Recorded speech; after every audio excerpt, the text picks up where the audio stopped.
जय हिंद दोस्तों, मैं मुस्तकीम खान और आप देख रहे हैं स्टेट वॉइस। दोस्तों, जैसे कि गांव में एक पढ़ाई का जो चलन है वो धीरे धीरे बढ़ता जा रहा है और गांव के जो लोग हैं वो गांव से लेकर विदेश तक भी अपनी जो छाप है वो छोड़ रहे हैं और भारत का जो डंका है वो विदेशों में बजा रहे हैं। ऐसा ही एक मामला दनकौर कोतवाली क्षेत्र के अट्टा फतेहपुर गाँव का है, जहाँ पर एक लड़की जिसका नाम गुड्डी खानम है और ये फिलीपींस पढ़ने गई थी यहाँ से करीब 4 वर्ष पहले, और 4 वर्ष के बाद जब लौटी है तो आप मेरे पीछे देख पा रहे हैं किस तरह से भीड़ इनके स्वागत में यहाँ खड़ी है और किस तरह से लोगों में यहाँ पर उत्साह है। तो हम बात करना चाहेंगे गुड्डी खानम से और ये जानना चाहेंगे कि जो पढ़ाई करने का जज्बा है वो कहाँ से मिला है और कहाँ से उन्हें प्रेरणा मिली कि भाई हमें पढ़ना है और विदेश तक पहुँचना, और उसके बाद जो परिवार है, जो अपना देश है, उसका नाम रोशन करना। क्या नाम आपका? गुड्डी खानम। अच्छा, पढ़ाई कहाँ की है आपने?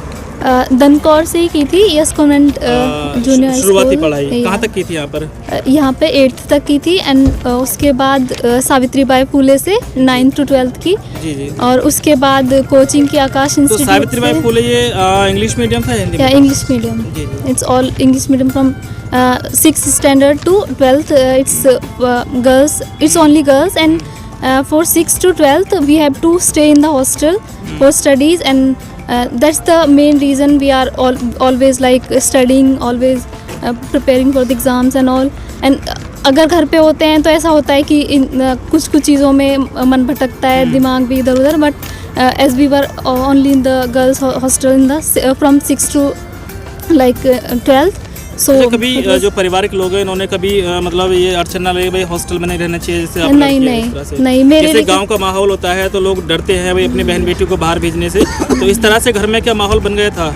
नहीं, मेरे लिए स्टार्टिंग से ही ऐसा था कि जितना पढ़ना है उतना पढ़ो, because I was from the childhood, like from nursery to KG and all I was always first in my class, and that's why all my brother and my father also they were always supporting me in my studies। जैसे आप class में first आती रही तो घर वालों का जो सपोर्ट वो बढ़ता चला गया। अच्छा, हमारे जो यहाँ क्षेत्र है, लोकल क्षेत्र है, यहाँ पर ना सब हिंदी जानने वाले हैं, तो शायद आपकी भाषा ना समझ पा रहे होंगे बहुत सारे लोग, हालांकि मैं समझ पा रहा हूँ, है ना? तो थोड़ा कोशिश करें कि हिंदी में बात करें। तो मतलब जैसे कि बचपन से ही मैं फर्स्ट आती थी क्लास में, नर्सरी से लेके 12th तक या जो भी किया, तो उस टाइम पे मतलब जब फर्स्ट आते तो ऐसा होता है कि माता पिता का भी मतलब एक वो बढ़ता है कि बच्चे को देख के जज्बा की, हाँ, कि इसको आगे पढ़ाया जाए, और ये तो उसी को देख देख के मेरे पापा थे उस टाइम पे, मतलब मैं नर्सरी कालू खां।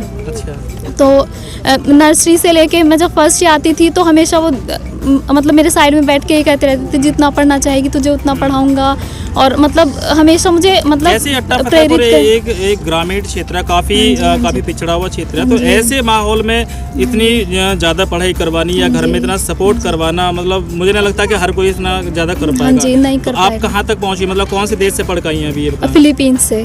फिलीपींस से कितने वर्ष हो गए पहुँचे वहाँ पर? 4 साल हो गए। 4 साल हो गए। पढ़ाई कौन सी की थी आपने? MBBS की है और अभी MD बाकी है, तो उसके लिए MBBS। MBBS MD कहाँ से करनी है? MD वहीं से करनी है। अच्छा, जैसे आप 4 साल बाद यहाँ पर आई हैं तो कैसा महसूस कर रही हैं? बहुत ही अच्छा लग रहा है, मतलब ऐसे वैसे तो सब कुछ सेम लग रहा है कि जैसे पहले था, लेकिन ये है ना वहाँ पे रहते रहते ऐसा लगता था जैसे कहीं बहुत बंद जगह पे आ गई, क्योंकि एक होता है अपनों में रहना और फिर एकदम से जाके कहीं बाहर ऐसे रहना, तो बहुत ज़्यादा डिफ़िकल्ट होता है कि मतलब उनसे उनकी तरह से बात करना, उनके अकॉर्डिंग खाना पीना सब कुछ एकदम ऐसे लगता है जैसे किसी जेल में आके हम रह रहे हैं। और क्योंकि हमें बाहर भी अगर घूमने जाना है तो ऐसे लगता है कि अपने अगर यहाँ पे होते हैं तो अपने ही साथ के होते हैं, जैसे इंडियन ही होंगे तो उनके साथ जाना एक अलग बात होती है, लेकिन वहाँ पे अपने आप को मतलब ऐसे रखना पड़ता है, ऐसा नहीं है कि जेल, अपने आप को जेल की तरह रखना भी पड़ता है, क्योंकि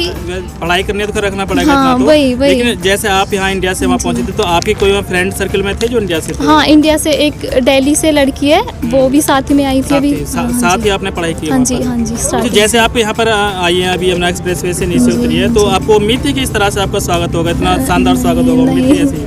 नहीं, इतना नहीं था, उतना नहीं पता था। जी अच्छा, एमडी बनने के बाद क्या करना चाह रहे हैं? विदेश में जॉब करेंगे अपने देश में? नहीं, अपने देश में ही करूँगी। और एमडी के बाद मैं चाहूँगी कि मतलब मेडिकल की फील्ड में कोई ऑफिसर्स की या फिर अब मैं आईपीएस की तैयारी भी करूँगी, क्योंकि ग्रेजुएशन तो मेरी हो चुकी है, तो उसके बाद मैं आईपीएस की तैयारी भी कर सकती हूँ, तो उसके लिए भी मैं ट्राई करूँगी जितना हो सके। आईपीएस की अगर तैयारी करनी थी तो जी। एमबीबीएस या एमडी की तो कोई आवश्यकता ना नहीं थी, क्योंकि ग्रेजुएशन एक होता है कि अपने सपने अपने मतलब हर किसी के अपने अपने सपने होते हैं। तो मेरा है कि मुझे ज़्यादा से ज़्यादा पढ़ना है, तो उसके बेसिस पे मुझे अगर आईपीएस ही बनना था, मतलब आईपीएस ही करनी थी, तो मैं कर सकती थी किसी भी बीए करके, बीएससी करके, कुछ भी करके।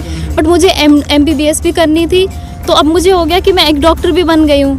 तो उसके बाद अच्छा, जैसे एक होता है ना कि अपना एक टारगेट होता है, हाँ, सुबह से भाई मेरा ये टारगेट है और मैं वहाँ जी, जाकर मेन टारगेट रुकूंगी। मेरा लेकिन एमबीबीएस। आपके टारगेट मुझे 2 लग रहे हैं अभी। नहीं, एक, दो नहीं, एक डॉक्टरी का लग ये रहा दो है, एक नहीं आईपीएस है। का। मेरा ये है कि मुझे बस पढ़ते रहना है, मतलब मुझे कुछ ना कई सारी चीजें करनी है। जो आपने पढ़ा है उसका जी। फायदा भी तो लोगों को मिलना हाँ चाहिए हाँ, ना। तो वो तो लगातार मिलेगा ना। पढ़ते रहोगे तो फायदा तो क्या मिलेगा? आईपीएस भी तो उस काम उसमें चीज में काम करते हैं ना, जैसे कि आईपीएस करनी, फिर सोचोगे अब कुछ और उसमें उसमें डिफरेंट वो पद होते हैं ना।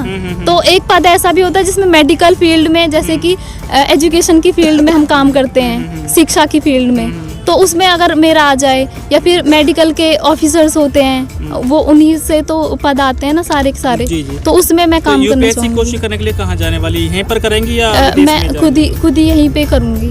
तो घर पे तो माहौल मिलेगा ना ऐसा? हाँ, तो मतलब बाहर जाके भी, या जैसे भी वैसे भी उसमें मतलब जो होता है उसके हिसाब से मतलब मुझे लगता है कि कर पाऊंगी। जी। लेकिन उससे पहले तो मुझे अपनी ये एमडी वगैरह करनी है, और उसके बाद मतलब देखना है वो तो, लेकिन मतलब आगे भी पढ़ते रहना है, ऐसा है। चलिए, बहुत बहुत धन्यवाद आपका। तो दोस्तों, आपने भी गुड्डी खानम से की जो विचार हैं, जो उनके विचार थे वो आपने सुने, और अन्य जो इस तरह के लोग हैं उनके विचार भी लगातार आपके सामने लाते रहेंगे। अगर आपने अभी तक हमारे चैनल को सब्सक्राइब नहीं किया तो चैनल को सब्सक्राइब करके बेल आइकन जरूर दबा दें।